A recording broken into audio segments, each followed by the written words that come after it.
2, versículo 12. Fernando pregou semana passada aqui, né? Utilizou o texto de Mateus 24, inicialmente, né, Fernando? Falando sobre um pouquinho daquilo que nós precisamos viver como igreja, enfim. E hoje, irmãos, eu quero falar um pouquinho sobre essa carta de Jesus Cristo à igreja de Pérgamo. Amém? Amém, queridos? Quantos que estão comigo aqui? Amém? Amém. Glória a Deus. Apocalipse 2, versículo 12.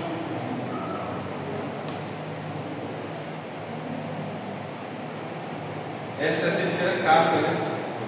A primeira foi para Éfeso, a segunda é Esmirna, a terceira para Pérgamo. Apocalipse 2, versículo 12 ao 17. Quem achou de amém? Amém. Irmãos, diz assim a palavra do Senhor: e ao anjo da igreja que está em Pérgamo, escreve: isso diz aquele que tem a espada aguda de 2 fios.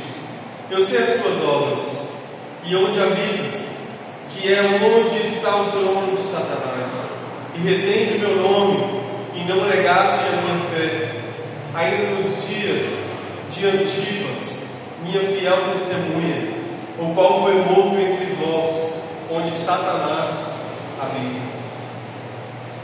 Mas umas poucas coisas tenho contra ti, porque tens lá os que seguem a doutrina de Balaão, o qual ensinava Balaque a lançar tropeços diante dos filhos de Israel, para que comessem dos sacrifícios da idolatria e se prostituíssem. Assim, tens também os que seguem a doutrina dos nicolaítas, o que eu aborreço. Arrepende-te, pois, quando não, em breve virei a ti e contra eles batalharei com a espada da minha boca. Quem tem ouvidos, ouça o que o Espírito diz às igrejas. Ao que vencer, darei eu a comer do maná escondido, dar-lhe-ei uma pedra branca, e na pedra um novo nome escrito, o qual ninguém conhece senão aquele que o recebe. Pai, essa é a tua palavra. Revela-te a nós a tua vontade, revela-te a nós o teu desejo. Nós queremos ouvir a tua voz. Fique à vontade, Jesus, para falar aos nossos ouvidos e ministrar ao nosso coração. Nós não queremos sair daqui da mesma forma que chegamos, mas nós queremos sair daqui transformados pelo poder da tua palavra. Em nome de Jesus, todos digam amém. Pode se sentar, queridos.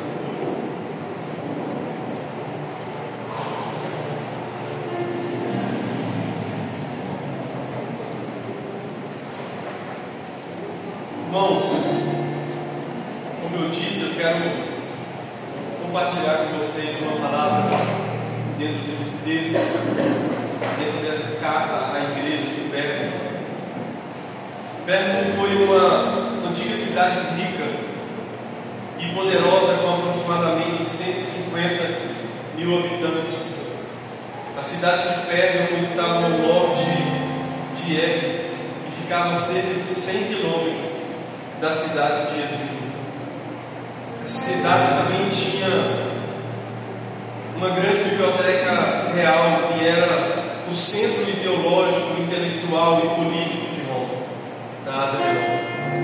O Império Romano utilizava dessa cidade para produzir toda a sua ideologia política na Babilônia. Isso aconteceu devido à cidade ser popularizada e a utilização de folhas feitas de peles de animais para serem utilizadas como escrita. E essas vieram a ser chamadas pergâmino, conhecidas hoje como pergaminhos. Por isso o nome de Pérgamo. nessa cidade estava centrada o culto ao imperador. Havia ali também um templo ao Eucalipto, o deus da serpente. Esse templo funcionava como escolas de sacerdotes e médicos, e que inclusive acontecia as curas ali naquele lugar. Mas é bom a gente destacar também que dentro daquele templo havia prostitutas que faziam parte desse culto a esse deus Eucalipto. E esse é um pouquinho do contexto histórico e cultural dessa cidade, aonde Jesus Cristo vai mandar que João escreva essa carta. E dentro dessa carta, irmãos, eu tenho tirado assim muitos, não somente dessa, mas eu tenho tirado muitos ensinamentos para a nossa vida como igreja, como comunidade de fé. Porque a Bíblia vai nos ensinar, queridos, tantas coisas assim que às vezes nós deixamos de observar, que eu gostaria que nós essa noite pudéssemos parar para refletir.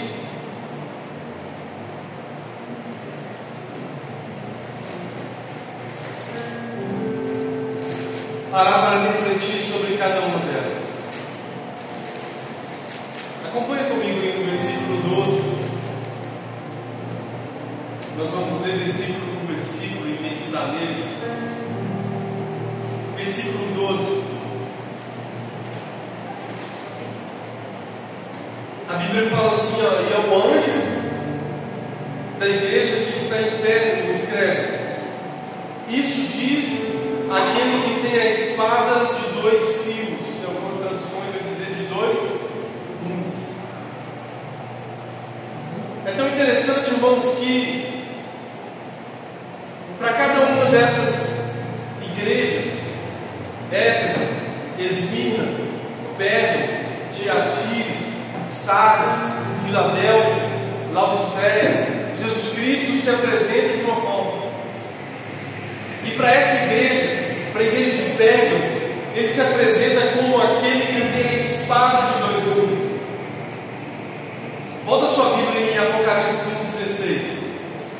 Lá na descrição, quando João ele fala da descrição a respeito de Jesus, ele também vê isso. Ele também vê Jesus dessa forma. Apocalipse 1,16. Depois ele dizer que os seus pés eram semelhantes ao ladrão reluzente, e tivesse sido retirado numa fornalha, a sua voz como voz de muitas águas. Versículo 15. Versículo 16 ele fala: e ele tinha a sua destra 7 estrelas, e da sua boca saiu uma espada aguda de dois fios, e o seu rosto era como o sol quando a força resplandece. Essa é a característica que João fala que ele tinha quando ele tem aquela visão ali na ilha de Patmos. Mas agora para aquela igreja de Pérgamo, ele também se apresenta dessa forma. No capítulo 19 de Apocalipse, a Bíblia também fala de Jesus dessa forma. 19:13. E estava vestido de uma veste salpicada de sangue, e o nome pelo qual se chamava é a palavra de Deus. Versículo 15. E da sua boca saiu uma espada aguda, para ferir com ela as nações, e ele a regirá com uma vara de ferro, e ele mesmo é o que pisa o lagar do vinho do furor e da ira do Deus Todo-Poderoso. Versículo 21. E os demais foram mortos com a espada que saía da sua boca, do que estavam sentados sobre o cavalo, e sobre todas as aves se fartavam com as suas carnes. Hebreus 4:12.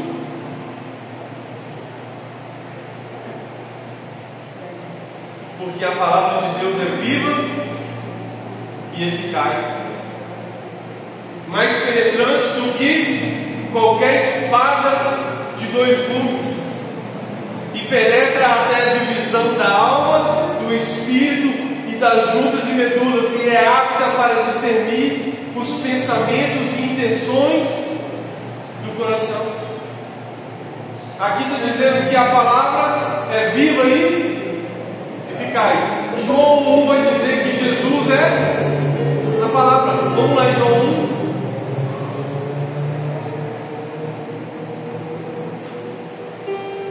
João, capítulo 1, versículo 1. Esse versículo fala de Jesus na eternidade passada. No princípio era o Verbo, e o Verbo estava com Deus, e o Verbo era Deus. Então, aqui nesse versículo 12, ele apresenta para aquela igreja da forma como ele sempre foi, a palavra.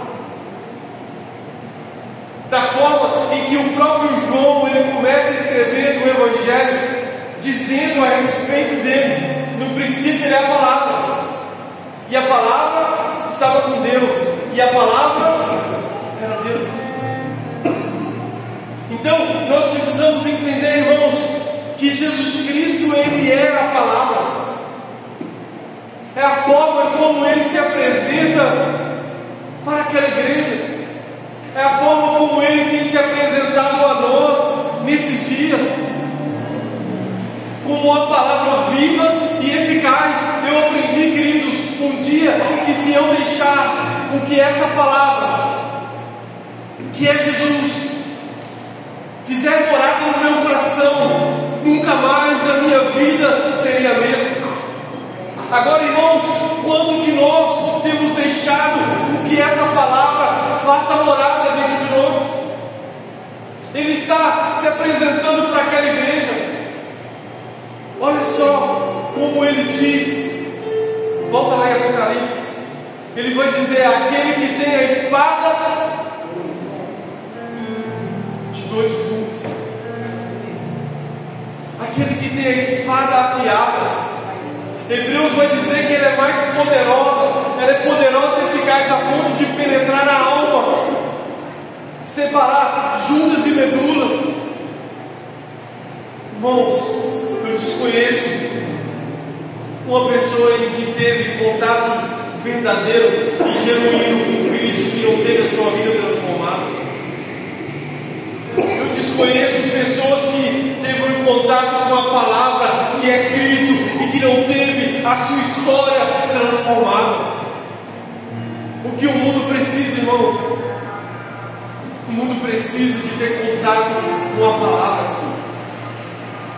A sua família precisa de ter contato com a palavra. A sociedade caída onde nós estamos inseridos precisa ter contato com a palavra. É isso que as pessoas precisam. As pessoas não precisam de pirotecnia.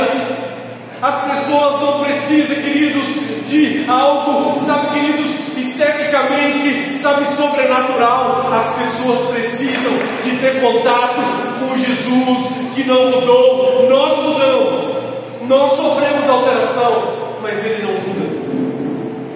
Ele é o mesmo, queridos, ontem, hoje e eternamente. Fala assim comigo: o meu Deus, Ele não muda. O meu Deus, Ele não sofre alteração, Ele permanece sendo o mesmo. Ele é poderoso. Você pode erguer sua mão para Ele nessa noite e dizer isso: Senhor, Tu és poderoso, Tu és poderoso, e eu creio em Ti nessa noite. Ah, queridos, Ele não muda, Ele não sofre alteração. Nós aqui estamos em constante alterações, mudamos de humor, mudamos, sabe, queridos, de acordo com o que nós estamos vivendo. Ah, hoje eu não estou bem, hoje eu estou mal, hoje eu não vou adorar porque eu passei por luta, me xingaram no emprego, fizeram isso comigo, pisaram no meu pé. Ah, queridos, mas a Bíblia não me ensina que Jesus não muda, não sofre alteração. Ele é a palavra e a palavra não muda. A Bíblia vai dizer, Fernando, que os céus e a terra vai passar, mas as minhas palavras não vão passar. elas vão se cumprir sobre a nossa vida. Ei, erga sua mão para Ele. Aliás, coloque a sua mão na sua cabeça. Eu quero profetizar isso sobre a sua vida nessa noite, porque existem muitas palavras que foram liberadas sobre a sua vida, e eu quero profetizar isso nessa noite, que Deus, Ele vai cumprir cada uma das suas palavras que Ele liberou sobre você, que Ele liberou sobre a sua casa, que Ele liberou sobre a sua família, que Ele liberou sobre esse bairro, que Ele liberou sobre essa cidade. Deus vai mudar lugares, vai mudar pessoas, vai salvar famílias, porque Ele é poderoso.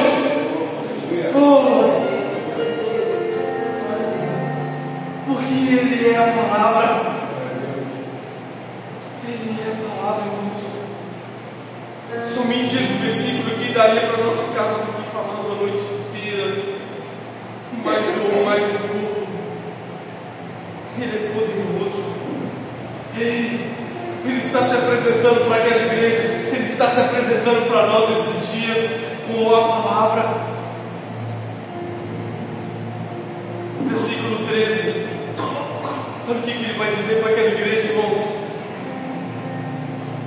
Eu sei as suas obras. Eu sei as suas obras. Agora, irmãos, olha para mim. Imagine Jesus virando para você e falando: eu conheço as suas obras, conheço o seu trabalho, conheço aquilo que você tem feito.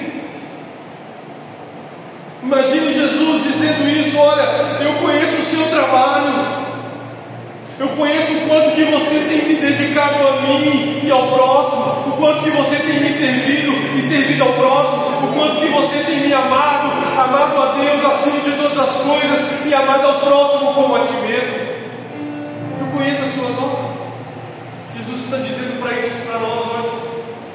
Conheço as suas obras. Mas muitas das vezes, irmãos, muitas pessoas perguntam: qual obra eu tenho que fazer? Qual obra eu preciso executar? Como fazer essa obra? Abra sua Bíblia comigo. Em João 6, versículo 28. Esse versículo nos responde essa pergunta. João 6, 28. Disseram-lhe, pois, que faremos para executarmos as obras de Deus?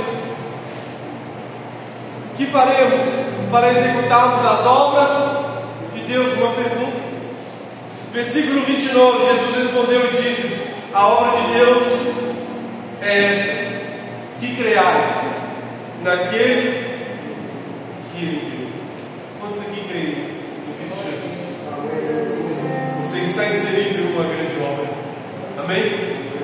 Fala assim: eu estou fazendo uma grande obra. Amém, queridos? Olha aqui, Jesus Cristo está dizendo: eu conheço as tuas obras. E lá em João 6, 28, ele responde aos discípulos que a obra de Deus é essa: que vocês creiam no Filho de Deus. E crer é você ter fé. E fé, Hebreus 11:1, Hebreus 11:6, vai dizer, Hebreus 11:1, a fé é o firme fundamento das coisas que se esperam e a prova daquilo que não se pode ver. Hebreus 11:6, sem fé é impossível agradar a Deus, porque é necessário que aquele que se aproxima de Deus creia que Ele existe e que Ele é galardoador daqueles que o buscam. Então, o que nós precisamos nesses dias? Crer. Fala para o seu irmão que está do seu lado, me ajuda a pregar. Creia. Não pare de crer. Interessante, queridos, 1 Coríntios capítulo 15, versículo 58, Paulo vai dizer aos coríntios assim: olha, portanto, amados irmãos, sede firmes, constantes, sempre abundantes na obra do Senhor, sabendo que o vosso trabalho no Senhor não é? Vosso trabalho no Senhor não é? Não é bom você crer nele. Entende isso? Não é bom você continuar acreditando nele. Porque é através da fé que Ele responde, irmãos. Quero te dizer dizer isso nessa noite. Deus tem respostas para a sua vida nesses dias. Eu quero profetizar isso sobre a sua vida nessa noite. Hoje eu vim aqui, eu estou profético. Eu quero profetizar isso na sua vida. Deus vai trazer respostas sobre a sua vida nesses dias. Quem aqui espera uma resposta de Deus? Quem aqui tem buscado de Deus a resposta? Irmãos, creia, Ele tem resposta para a sua vida. Amém. Ele tem resposta para a sua vida. No Senhor, o vosso trabalho não é? E Jesus Cristo, Ele disse para aquela igreja: eu sei as tuas obras. Mas olha o que Jesus Cristo fala: e onde habitas, que é onde está o trono de Satanás. Aquela igreja, ela estava situada numa cidade que Satanás estava ali, também vivenciando. Ali era um centro de adoração, volto a dizer, ao imperador. E essa carta ela foi escrita por volta de 54 a 68 anos depois de Cristo. Agora entenda isso, irmãos. Qual que é a maior dificuldade que nós estamos enfrentando nesses dias? Porque aquela igreja ela estava no lugar onde o centro de adoração ao imperador era notório, onde tinha um centro de adoração a Eucálipio, que era o deus serpente. Aquela igreja ela estava situada num lugar hostil. Ao redor das pessoas, ao redor daquela igreja, havia uma adoração a Satanás. E olha o que Jesus Cristo está dizendo: eu sei as suas obras, e aonde você está situada também existe uma adoração a Satanás. Eu sei que o lugar que você está é um lugar hostil. Agora, irmãos, qual que é a dificuldade? Qual o nível de dificuldade que nós estamos enfrentando na nossa vida espiritual? Porque quando nós olhamos ao nosso redor, irmãos, o que nós vemos? A cultura em que nós estamos inseridos. Sabe, queridos, a sociedade onde nós estamos inseridos. Sabe, tudo ao nosso redor está mostrando que o mundo jaz do maligno. Sim ou não? Então, o que nós precisamos entender? Que Jesus Cristo está vendo isso. Às vezes nós pensamos: será que Ele está olhando para nós? Ele está olhando para nós. Quando se levanta calúnias contra você, quando o diabo se levanta para te acusar, Ele está vendo o lugar onde nós fomos plantados. Quantas vezes, irmãos, no contexto de igreja, eu pensei em desistir, quando nós ainda estávamos num lugar que era muito hostil. Entende? Os irmãos aqui vão saber do que eu estou falando. Quantas vezes nós fizemos reuniões, e às vezes, queridos, a gente nas reuniões falava: está difícil. As pessoas às vezes falavam: está difícil, sabe? Você está ali pregando, e às vezes, irmãos, ao redor, e as pessoas não contribuíam para que isso acontecesse. Mas é motivo de quê? De perseverar. Porque a Bíblia está nos mostrando que Jesus Cristo está olhando e Ele está vendo tudo isso. Agora, se tudo está indo na contramão, o que nós precisamos fazer? Continuar olhando para Jesus, continuar gastando nossa vida para Ele. O mundo está dizendo: olha, não faça isso. O mundo está dizendo: olha, por que você tem que ser esposo só de uma mulher? Por que você tem que fornicar antes do casamento? O mundo está dizendo: olha, por que você não usa droga? Por que você não bebe e enche a cara na bebida? O mundo está dizendo: isso não tem nada a ver. Mas os filhos de Deus, eles estão se santificando, eles estão gastando a sua vida com Jesus, eles estão vivendo para Ele. Os filhos de Deus, eles sabem, não, Ele está olhando para mim. Ele está olhando para mim. E olha o que a Bíblia está nos mostrando, irmãos, nesse mesmo versículo. Ele está dizendo: olha, eu sei as suas obras, e onde habitas, que é onde está o trono de Satanás.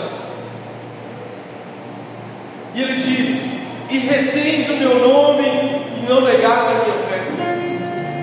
A respeito daquela igreja, Jesus Cristo está dizendo: olha, vocês estão retendo o meu nome e não negaste a minha fé. O quanto que isso é precioso ouvir isso de Jesus. Reter significa guardar, conservar, sustentar, segurar com firmeza. Guarde o nome de Jesus no seu coração com firmeza. Como diz a canção, como eu amo esse nome. És o nome mais lindo que Jesus. Como eu amo esse nome. És o nome mais lindo que eu conheço. Irmãos, olha o que Jesus Cristo está falando. Retens meu nome. O que Deus espera de nós? Senão que nós guardemos o nome de Jesus, carregamos o nome de Jesus, vivenciamos como Jesus, tratamos as pessoas como Jesus tratou. Isso é guardar o nome dele. E mais, não negastes a minha fé. Olha que maravilhoso. Retens o nome de Jesus e não negastes a minha fé. Ou seja, é o que Deus espera de nós esses dias. Quantas pessoas, irmãos, que você conhece, que tem negado a Cristo nas suas atitudes. Às vezes você pode dizer, aliás, as pessoas podem dizer: mas eu não tenho negado com palavras. Mas as suas atitudes têm negado Jesus, tem crucificado Jesus novamente.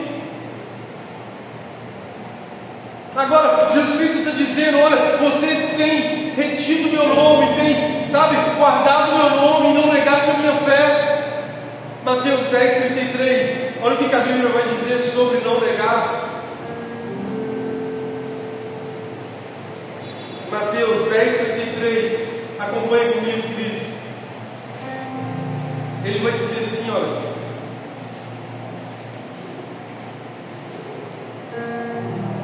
mas qualquer que me negar diante dos homens, eu negarei também diante do meu Pai que estás nos céus. Irmãos, acompanhe comigo. Pedro negou Jesus quantas vezes? Quantas vezes? 3 vezes. Só que interessante, irmãos, que essa questão de negar e de confessar é tão importante para Jesus, que quando você abre a Bíblia vai nos mostrar em Mateus 26, no versículo 69 até o 75, a negativa, melhor dizendo, de Pedro em relação a Jesus. Não precisa abrir sua Bíblia, você conhece essa história. Jesus Cristo havia alertado ele: Pedro, antes que o galo cante 3 vezes, você me negará. Sim ou não? E Pedro assim fez. Mas quando você abre sua Bíblia, em João capítulo 21, Jesus Cristo vai de encontro a eles, à beira do mar de Tiberíades. Nada eles haviam tentado pescar, a noite inteira e nada tinha alcançado, nada tinha pescado. Inclusive foi sobre esse versículo que eu falei no discipulado sexta-feira. Nada eles tinham pescado. Mas quando eles chegaram à beira do mar, Jesus Cristo estava ali esperando eles com pão e peixe em cima da brasa. E a Bíblia fala que Jesus Cristo vai de encontro a Pedro, acredito eu, em um lugar à parte, e pergunta para ele: Pedro, tu me amas? E Pedro responde: sim, Senhor. Jesus Cristo perguntou para ele 2 vezes: Pedro, tu me amas? Pedro respondeu: sim, Senhor. Pela terceira vez, Jesus Cristo perguntou para ele: Pedro, tu me amas? Pela terceira vez, Pedro respondeu: Senhor, tu sabes. Então, irmãos, Jesus Cristo estava dando a possibilidade de Pedro, assim como ele negou a ele 3 vezes, de confessar a ele 3 vezes, para que ele não pudesse carregar mais a culpa de tê-lo negado 3 vezes. Agora Cristo está dizendo: Pedro, tu me amas? Irmãos, confesse Jesus todos os dias. Confesse o nome de Jesus todos os dias da sua vida. De manhã, quando você acordar, no decorrer do dia, quando você estiver trabalhando, quando você estiver ao entardecer, orando, ao anoitecer, confesse o nome dele. Confesse o nome dele. Agora, irmãos, Jesus Cristo vai dizer algo interessante, que isso aqui mexeu comigo. Ele vai dizer assim: olha, retens o meu nome, não negaste minha fé, ainda nos dias de Antipas. Nos dias de quem? Antipas, minha fiel testemunha. Irmãos, esse homem, a tradição histórica fala que ele era discípulo de João, e ele foi estabelecido como bispo em Pérgamo por volta de 54 a 68 anos depois de Cristo, durante o reinado do imperador Nero, ou seja, no momento em que a perseguição estava muito grande contra a igreja. Esse homem Antipas, você não vai ouvir falar dele em outro lugar mais na Bíblia. Mas, irmãos, como eu chorei e choro quando eu estava lendo isso aqui, quando eu leio isso aqui. Olha o que Jesus Cristo fala: vocês retêm o meu nome, não negassem a minha fé, ainda nos dias de Antipas. E olha o que Jesus Cristo fala: minha fiel testemunha. Irmãos, eu fiz questão de separar essa frase para que você pudesse entender, para que nós pudéssemos entender o que Jesus Cristo está falando sobre Antipas. Primeiro ele falou minha, isso é o sentimento de pertencimento. Lembra quando ele falou de Jó para Satanás: observaste o meu servo? Jó, observaste o meu servo. Agora Jesus Cristo está falando sobre Antipas: meu. Isso é pertencimento. Aqui nós pertencemos, irmãos. Nós pertencemos a Deus. E como nós nos tornamos dele? Abra sua Bíblia comigo em Atos 20, 28. Como nós nos tornamos dele? Atos 20, 28. Bem rapidinho, irmãos, só para você entender como nós nos tornamos dele. Porque eu sei disso, que depois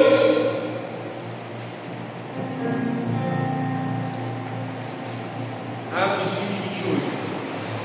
Olhai por vós e por todo o rebanho sobre que o Espírito Santo vos constituiu bispo, para apacentardes a igreja de Deus, que ele resgatou como seu próprio. Então a igreja é de quem? A igreja de Deus. Que ele resgatou a sua igreja com o quê? Com o sangue do seu Filho amado. Abra também comigo em Colossenses 1,14.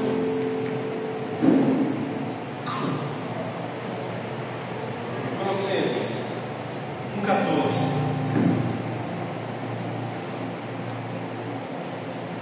em quem temos a redenção pelo seu sangue, a saber, a remissão dos pecados.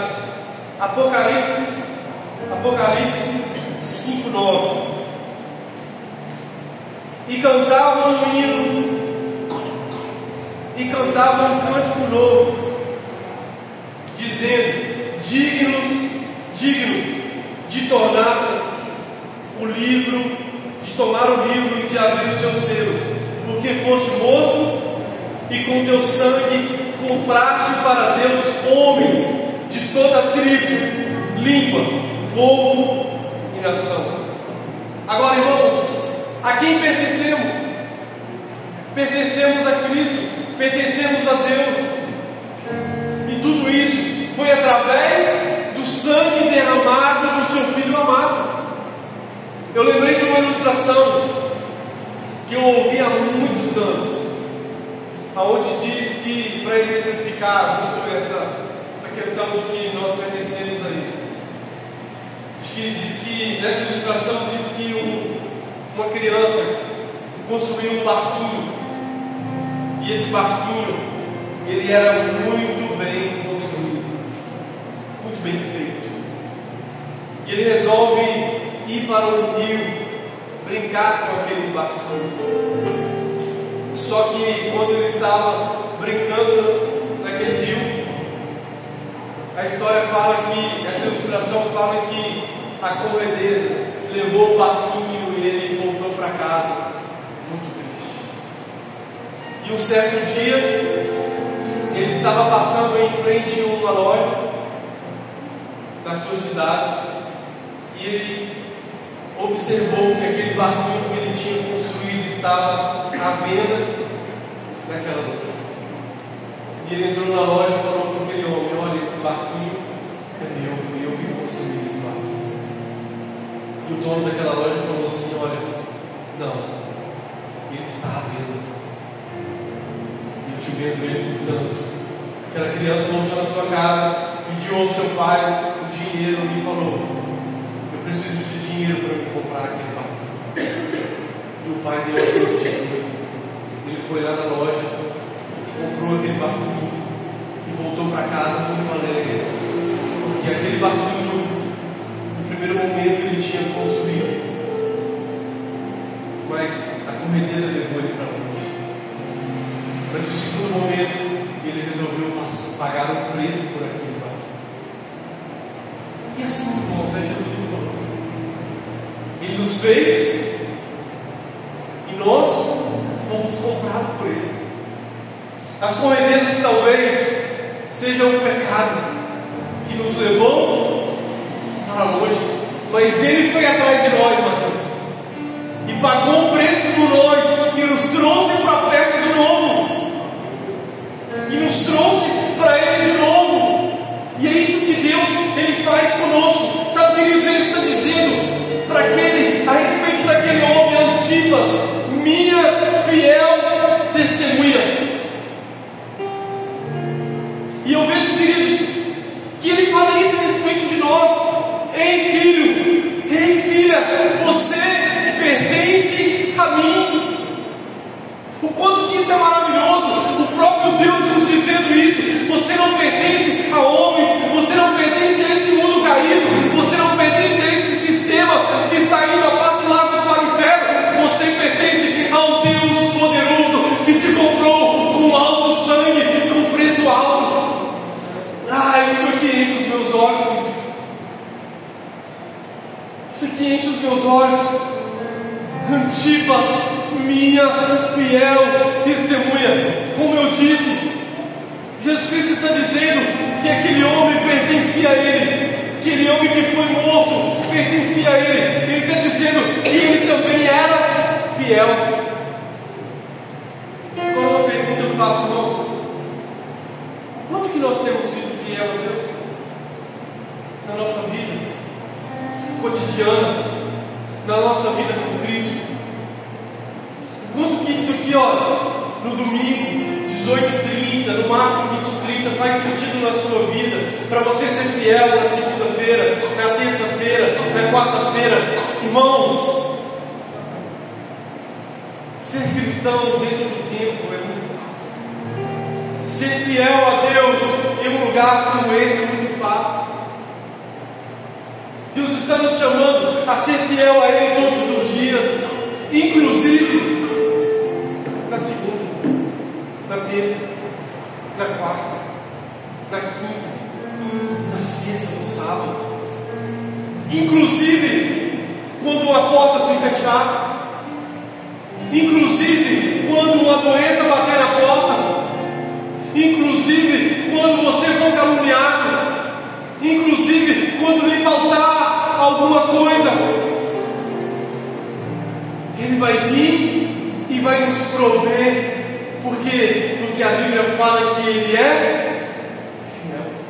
Se nós formos infiéis, Ele permanece fiel. Mas irmãos, quantos de nós que deixamos de ser fiel, deixamos a fidelidade de lado quando saímos por aquela porta, deixamos a fidelidade de lado quando entramos para dentro de uma escola, deixamos a fidelidade de lado quando entramos, sabe, em uma conversa com os amigos, deixamos uma fidelidade de lado quando nós estamos perto dos familiares. Deus quer levantar uma igreja que é fiel em todo tempo, e em todo tempo é fiel. Não apenas no domingo. Jesus Cristo falou: olha, minha fiel testemunha. Ainda sobre fiel, abra sua Bíblia nos Salmos de Números 101. Bem rapidinho, irmãos. É tanta coisa que eu gostaria de falar. 101, versículo 6. Os meus olhos procuram os fiéis da terra, para que estejam comigo. O que anda no caminho reto, esse me servirá. Olha o que a Bíblia está dizendo, irmão. Os meus olhos procuram os fiéis da terra. Ele está procurando pessoas que sejam fiéis, que sejam idôneas, que não abrem mão por nada de servir a Deus, mesmo em meio à luta, mesmo em meio à tribulação, mesmo em meio à dificuldade, mesmo em meio a tudo aquilo que tem se levantado contra a igreja do Senhor. Ei, seja fiel até o fim. Seja fiel em tudo. Na parábola dos talentos, ele diz assim, Mateus 25, 21: fosses fiel no pouco, no muito, te colocarei. Então, irmãos, não é o quanto temos, e sim se estamos sendo fiéis com aquilo que temos. Não é o quanto nós recebemos, e sim o quanto nós estamos sendo fiéis àquele que nos deu algo, àquele que nos colocou, que colocou o nosso nome escrito no livro da vida, aquele que nos comprou com alto preço, com preço de sangue. O quanto que nós temos sido fiéis a Ele, porque Ele vai dizer: olha, minha fiel testemunha. E essa palavra testemunha no grego quer dizer mártires. Sim, ela quer dizer aqueles que foram martirizados. Isso quer dizer atestar a verdade, se preciso, com a sua própria vida. Quanto que nós estamos, irmãos, dispostos a sofrer até as últimas consequências por amor do nome de Jesus. E Jesus Cristo, em Atos 1,8, olha o que Ele vai dizer aos discípulos. Atos 1,8: mas recebereis a virtude ou o poder do Espírito Santo, que há de vir sobre vós, e ser-me-eis testemunhas. Ser-me-eis o quê? Testemunhas, tanto em Jerusalém, como na Judéia, Samaria e até os confins da terra. Então o Espírito Santo é aquele que nos torna capazes de sermos testemunhas de Jesus. É aquele ao qual Nós estamos, irmãos, nos enchendo todos os dias para que nós possamos testemunhar, não daquilo que é terreno, não daquilo que é passageiro, mas sim daquilo que é dos céus, daquilo que é eterno, daquilo, irmãos, que é vindouro. João 20, 29. Ele vai dizer assim, olha: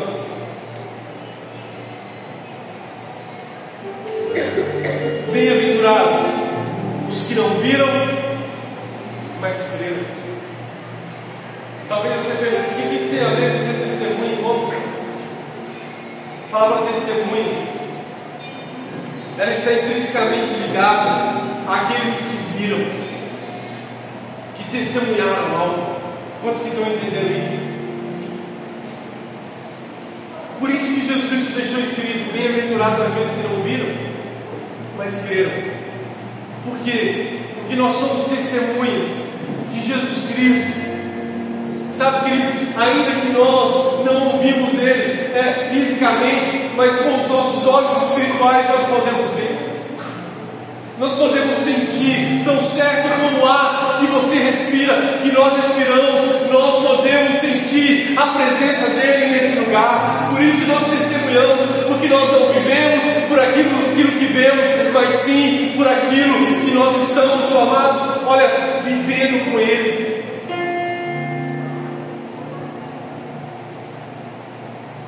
Versículo 14 e o 15, eu estou caminhando para o final. Ele vai dizer assim: olha, mas umas poucas coisas tenho contigo, porque tens lá os que seguem a doutrina de Balaão, o qual ensinava Balaque a lançar tropeços diante dos filhos de Israel, para que comessem os sacrifícios de idolatria e se prostituíssem. Assim tens também os que seguem a doutrina dos nicolaítas, o que eu aborreço. Doutrina de Balaão. Quando você vai ler, irmãos, Números 22, Números 23, Números 24, você vai se deparar com um texto que diz que Balaque, que era rei naquela região ali, ele manda os seus servos ir atrás de Balaão, que era profeta, para profetizar contra Israel. E a Bíblia fala que por 3 vezes ele envia pessoas para comprar esse profeta, a fim de que ele ganhe benefícios, ganhe valores, para que ele pudesse ir e profetizar contra Israel. Mas a Bíblia vai dizer, queridos, que Deus não deixou. A Bíblia vai dizer, queridos, que Deus falou com ele: olha, não, você não vai profetizar contra o meu povo. Depois leia essas passagens na sua casa. E quando Balaão ele sobe na sua jumenta para ir de encontro àquele homem, pela permissão de Deus, a Bíblia fala que Deus colocou um anjo com uma espada desembanhada na sua mão, a fim de que pudesse matar Balaão, porque a ira de Deus se levantou contra ele. E foi nesse ponto em que Deus permitiu que uma jumenta falasse. E olha que interessante, irmãos, Balaão, ele de fato, ele não profetizou contra Israel. Mas quando você vai ler Números 25, 22, 23 e 24, Números 22, 23 e 24, você vai ver essa história que eu estou te contando. Deus não permitiu, mesmo que 3 vezes aqueles homens foram atrás dele e pediu ele para vir profetizar contra Israel. Deus não permitiu. No capítulo 25 já muda a história. No capítulo 25 a Bíblia vai dizer que a nação de Israel se corrompeu com as prostitutas daquela nação. E lá no capítulo 31, sobretudo no versículo 13 ao 16, Moisés vai dizer com aqueles guerreiros que eram para eles matarem todo mundo quando eles entraram naquela terra, e eles não tinham matado algumas pessoas, e Moisés vai dizer o porquê que eles teriam que ter matado todo mundo. É porque Balaão, mesmo ele não ter profetizado contra Israel, ele deu conselho para Balaque. Qual era o conselho que ele deu para Balaque? Para que eles pudessem prevaricar contra o povo de Israel com as suas mulheres, se prostituir com as suas mulheres. E aí que o povo pecou contra Deus. Agora, eu estou te explicando isso para você entender, irmãos, que o quanto que Deus Ele espera de nós, em que nós venhamos andar no conselho de Deus, venhamos andar no conselho de homens e mulheres de Deus. Salmos 1:1 vai dizer: bem-aventurado o homem que não segue o conselho do ímpio e que não anda nos seus caminhos. Então, aquela igreja, a igreja de Pérgamo, olha o que Jesus Cristo está dizendo: mas umas poucas coisas tenho contra ti, porque tem lá os que seguem a doutrina de Balaão, ao qual ensinava Balaque a lançar tropeços diante dos filhos de Israel. Então tinha pessoas no meio daquela comunidade que ainda seguia esse tipo de doutrina, ao qual estava lançando pessoas a tropeçarem diante de Deus. Qual o conselho que Deus quer que nós ouçamos esses dias? É o conselho dele, é o conselho divino, é o conselho que vem do alto. Nós precisamos ouvir o conselho de Deus, irmãos. Versículo 16, ele vai dizer: arrepende-te, pois quando não, em breve virei a ti e contra eles batalharei com a espada da minha boca. O que Jesus Cristo está dizendo?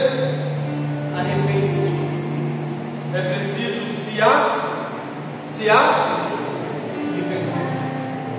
Irmãos, abra sua Bíblia comigo em Lucas 5:31. Vamos ler um versículo sobre arrependimento. Lucas 5:31 e 32. Vamos lá.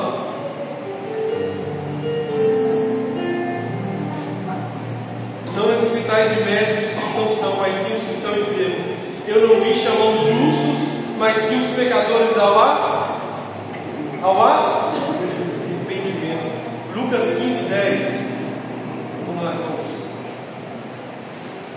Assim vos digo que há alegria diante dos anjos de Deus por um pecador que se arrepende. 1 João 9: se confessares os vossos pecados, Ele é fiel e justo para nos perdoar e purificar de toda injustiça. Joel capítulo 2, versículo 17. Joel 2,17. Chorem os sacerdotes e ministros do Senhor entre o altar e o altar.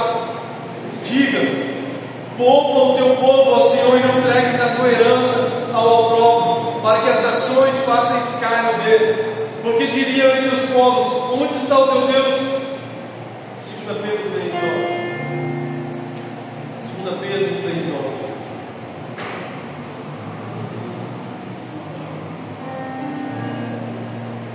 O Senhor não retarda sua promessa, ainda que alguns o tenham por tardia, mas é longânimo para convosco, não querendo que alguns se percam, senão que todos venham a se arrepender.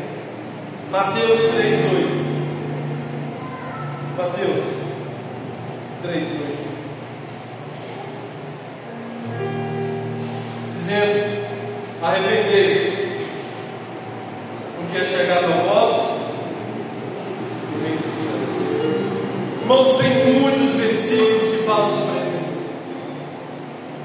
Inúmeros. Jesus Cristo está nos chamando nesses dias a se arrepender. Da mesma forma que Ele chamou aquela igreja de Pérgamo, Ele está nos chamando a nos arrepender.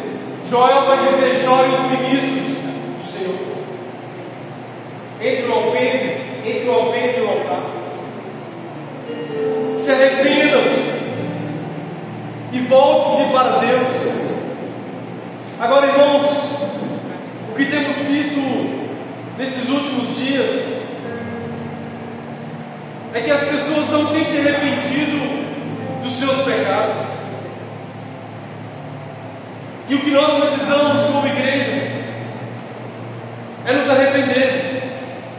Lutero dizia que a vida cristã é arrependimento diário. Se nós não nos arrependemos diariamente, como nós vamos, irmãos, viver uma vida com Cristo?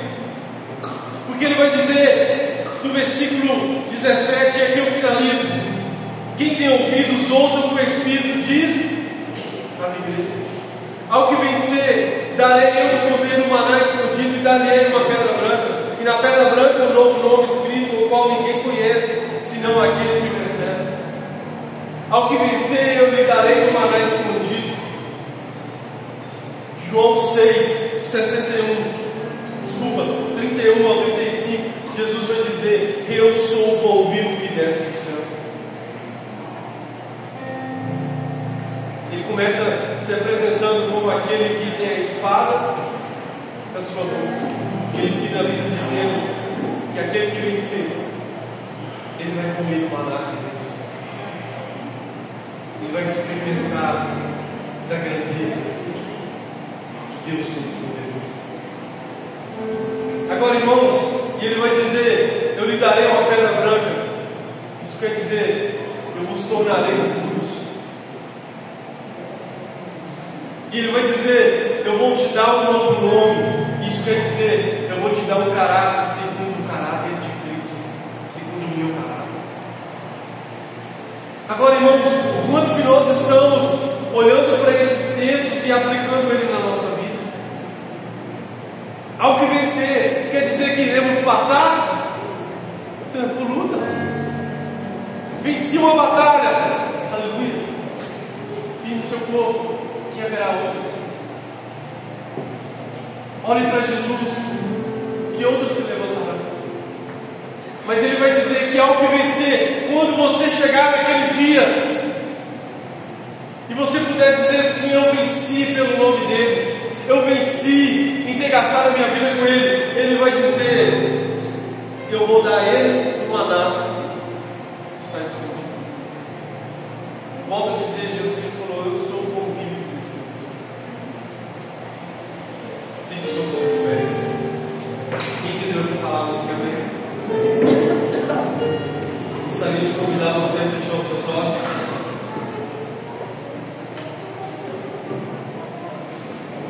Colocar a sua mão em direção ao seu coração.